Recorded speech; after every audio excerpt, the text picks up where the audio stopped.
Hey everybody, I'm Good Morning XD, welcome back to the channel, and in this video I'm going to see whether I can beat Pokemon Platinum with only flying types. Now the flying type has been a really common type ever since the first generation, appearing in the first route in almost every single main series games.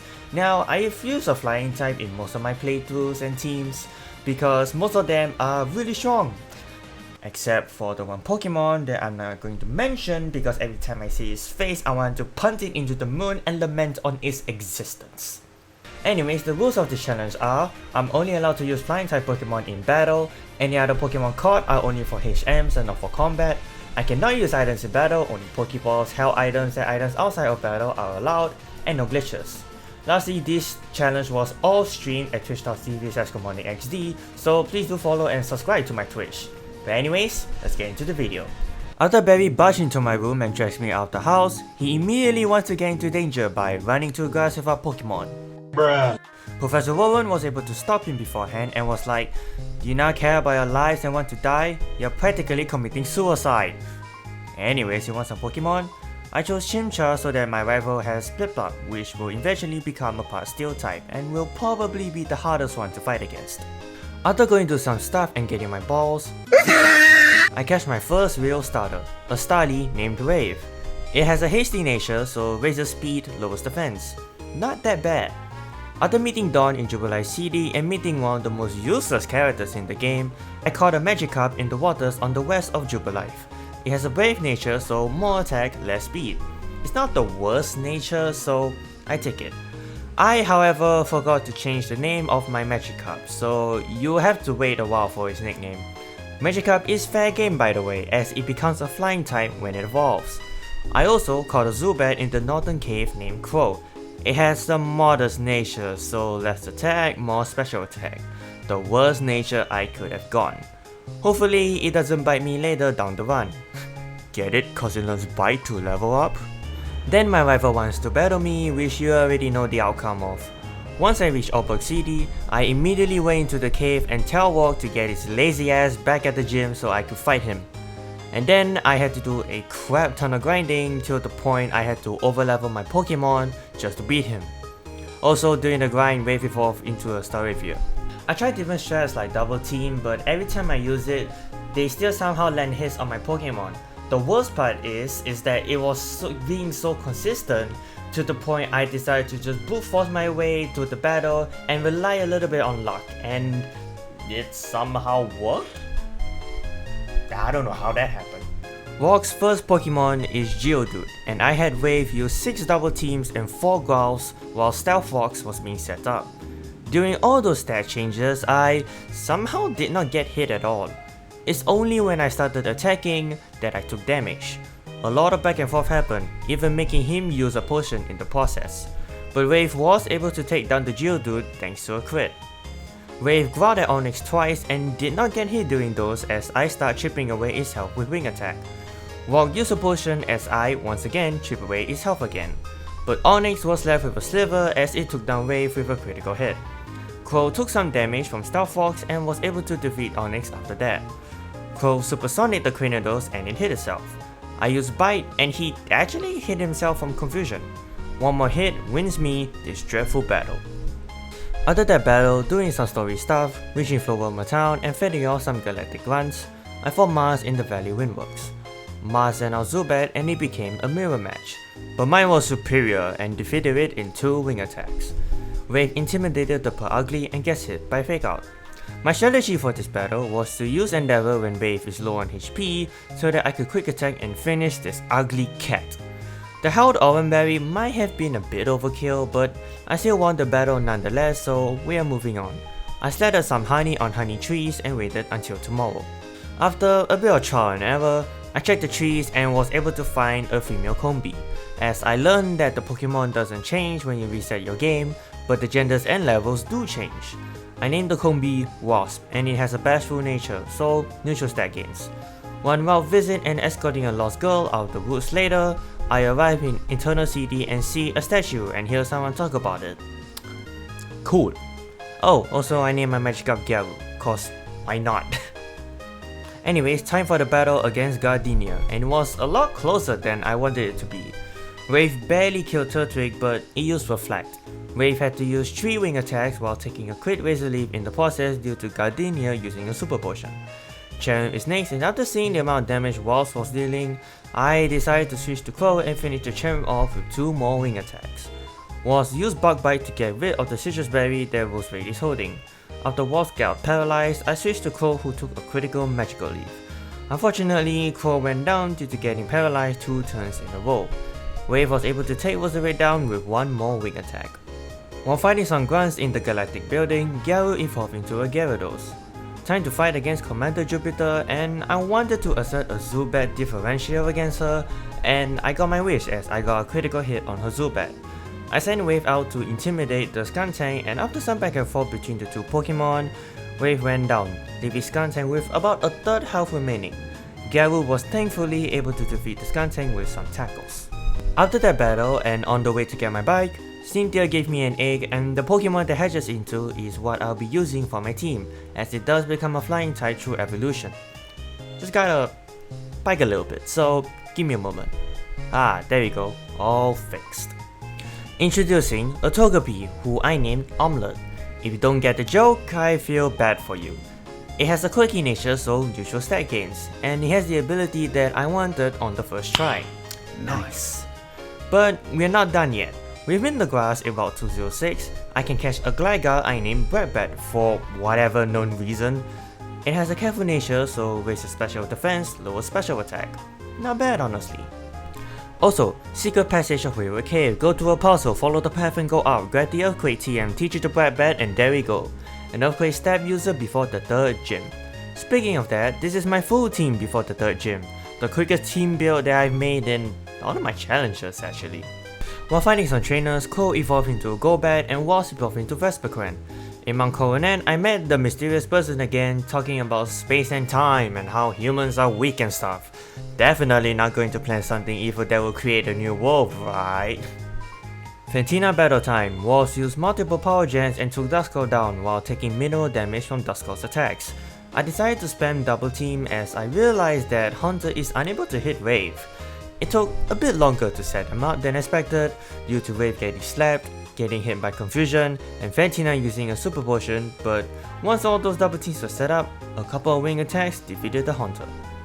Unfortunately, Psybeam still went through, and although Wave dealt damage to when Mismagius, the Citrus Berry was activated, Magical Leaf cannot miss, so Wave went down. Gyaru tried to attack but got hit by Confusion twice and went down soon after. Wasp left Mismagius with a sliver and went down also. Bratbat was able to defeat this stupid Witch Hat Pokemon with Knockoff. While on my way to the next route of the game, Barry arrived and demands a battle, and honestly, it was so easy that I do not feel like going through what happened. Yes, one of my Pokemon fainted, but he did not stand a chance at all. On my way to Veilstone City, Crow evolved into a Crobat and Omelette evolved into Togetic. Hello Veilstone City! Don't mind me, just gonna leave the city for now to grab this Razorfang, and it's not even nighttime yet. Well, I guess I'll equip this to Bratbat first and kill some time by battling Maylene. After Wave got hit by a Fake Out, it defeated Metatype with 2 wing attacks as it missed a Rock Tomb. Crow tried to defeat Machoke but was taking too much damage from Rock Tomb and went down. Wave was able to defeat it soon after. Then, in the Battle of the Legends, Bratbat was able to defeat Lucario with 2 Earthquakes while being 6 levels lower than her Lucario. Yes, Earthquake was super effective, but I was expecting a 3-shot to be honest. Finally, it's nighttime, but I will wait a bit for Bratbat's evolution. After doing a few story stuff, I reached Pastoria City and time to face the gym. Really Barry? Why are you like this?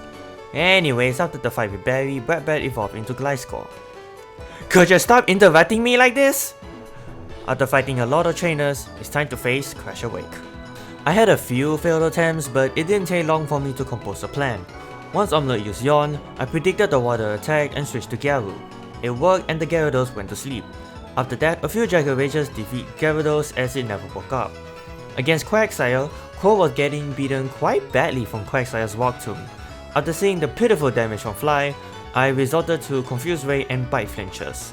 Quagsire didn't get flinched, but did get hurt from Confusion enough times for Crow to take it out. I wanted Wasp to poison the Floatzel with Toxic and it did land. Now it's a waiting game. With the combined damage from Poison, Dragon Rage, and a one-turn stall from Wave's Fly, Floatzel was defeated, winning my 4th batch. Then an explosion happened. And how do you fix something like this? By beating up the guy who did it. That'll show him. After that, Cynthia arrives and gives me the secret potion that says to clear headaches. And Psyducks tend to have headaches, so I wonder what will happen if I give them. Huh, they just went away. Interesting. Then Cynthia arrives again and asks me to deliver this ladder to her grandma. Okay. Reach the town, give her the ladder, go into the cave to observe the lake trios and listen to the grandma talk about it. Oh hey, it's the man called Cyrus, talking about how he wants to create a new world for only himself and will do anything to make it true, by attempting to kill us. Also Wave evolved into Staraptor and learn close combat while fighting the nearby trainers. Nice. First battle against Cyrus goes very poorly at the start. Garou got immediately frozen from Ice Punch and was instantly defeated thanks to a Screech followed by another Ice Punch.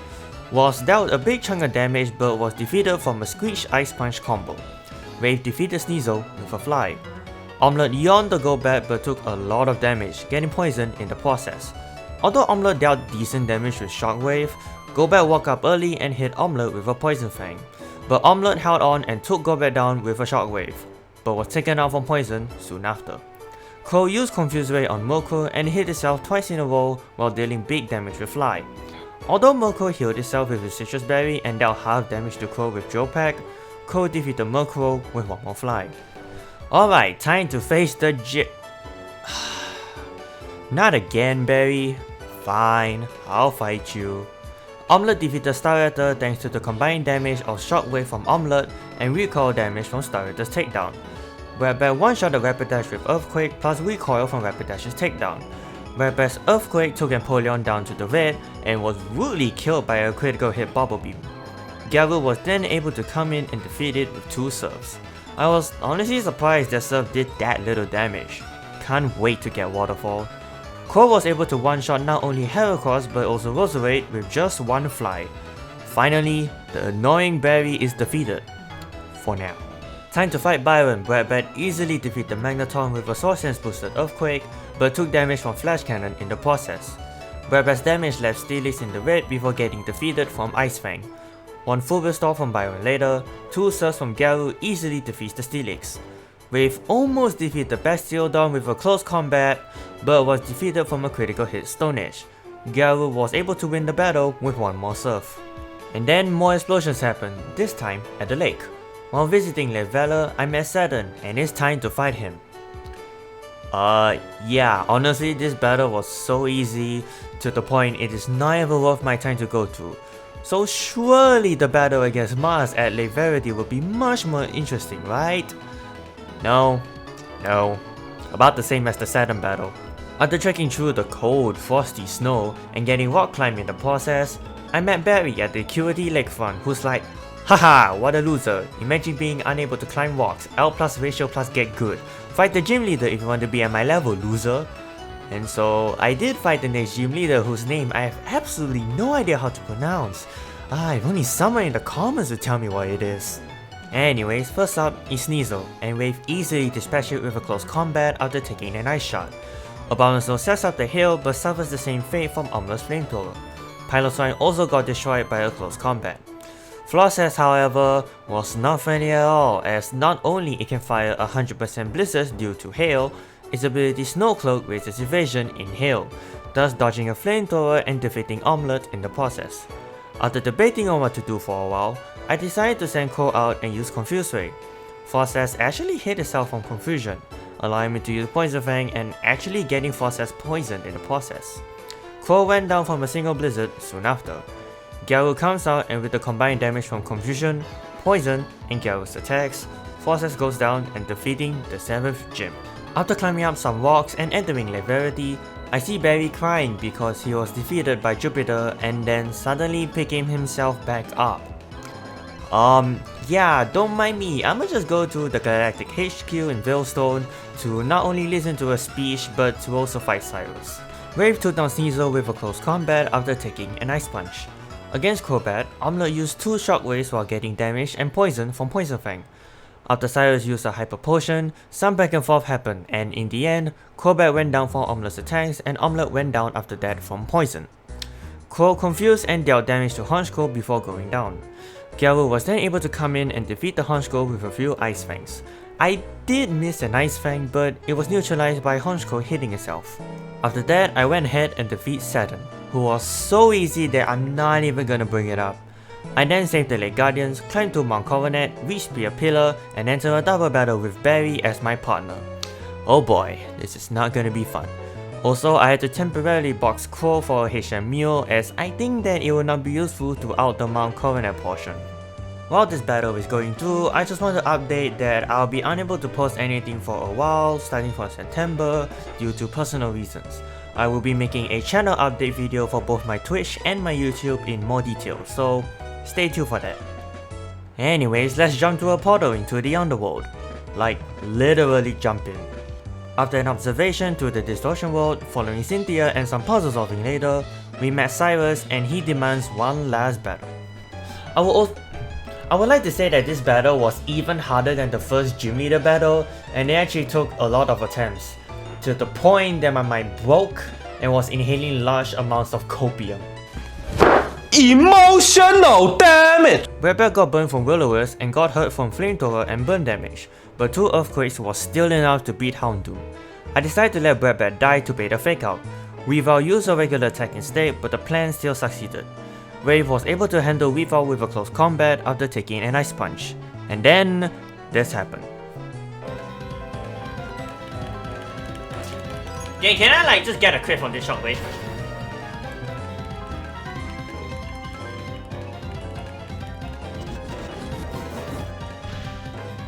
Can I get my own crit, please?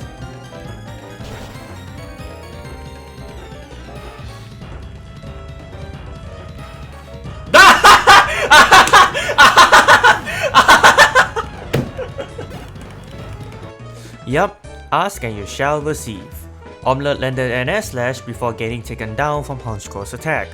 Gyaru was able to take down the Honchkrow with an Ice Fang after taking a Drill Peck. I decided to weaken Crobat with a quick attack before Wave gets defeated. Was got confused from Confused Wave but broke through and landed a Power Gem. Then Was did the unthinkable, landing a critical hit Power Gem when I needed it the most and winning my last encounter against Cyrus.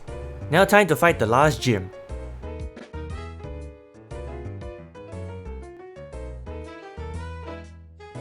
And that was the gym defeated and my final badge. After a bit of grinding, it's time to face the Elite Four. God freaking damn it, Barry, why are you like this? One boring battle later. So this is the team that I'll be entering the Elite Four with. Will I be able to become the champion? Well, only one way to find out. Let's begin. First up is Aaron. Was easily defeats Yanmega with a Power Gem after taking an Air Slash. Was dealt big damage with Power Gem before getting defeated from the Imposter's Power Gem. Bradbat easily defeats it soon after. Bradbat somehow leaves an Ice Fang but left Drapion with a sliver from Earthquake and goes down. Wave was able to come in and defeat Drapion with Brave Bird. Wave easily destroys Heracross with one Brave Bird and Omelet cooks the Scizor with one Flamethrower. One Elite Four down. Next is Bertha. Yeah, I have nothing to say here. All Gyaru did was set out 3 Dragon Dancers and swept her entire team with just Waterfall. Wow, exciting isn't it? Well, let's see if the next Elite Four will put up a challenge and not make me go Resident Sleeper. Flint is next, and Wave one-shots Houndoom with close combat. I let Wave die from Flare Blitz on purpose so that Infernape takes a lot of recoil damage. I wanted to set up with Gyaru, but Thunder Punch got a crit. After Omelet took a ton of damage from Infernape's attacks and misses an Air Slash, another Air Slash defeats Infernape, and then Omelet went down soon after. Bradbat was then able to defeat the remaining Pokemon that Flint have with just Earthquake. Last of the Elite Four is Lucian. Was one-shot Mr. Mime with Attack Order as all Mr. Mime used was Light Screen. Gallade was also one-shotted, this time from Wave's Brave Bird. Was took half damage from Psychic and defeats Alakazam with one Attack Order.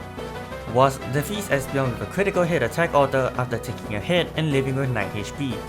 Gyaru was able to flinch the Bronzong twice with Waterfall. On the turn Lucian used a full restore on Bronzong, Gyaru Dragon Dances to raise its attack and speed. 2 waterfalls later, Bonzo was defeated and the Elite Four done. All that's left is the champion, Cynthia. So I tried to set up Sword Stance Earthquake with Brat Bat, but not only Spiritomb lived, but Brat Bat took a critical hit from Spiritomb's attack, causing his defeat. So that's not good. I decided to use a couple of Dragon Dances on Gyaru and was left at 47 HP from Spiritomb's attack, before Gyaru one-shots with Waterfall. Gyaru left Togekiss with a Sliver from Waterfall, but it got a flinch, allowing it to kill Togekiss with another attack. Then Gyaru got defeated from Lucario's extreme speed. Omelette was able to deal half damage to Lucario with Flamethrower before getting taken down.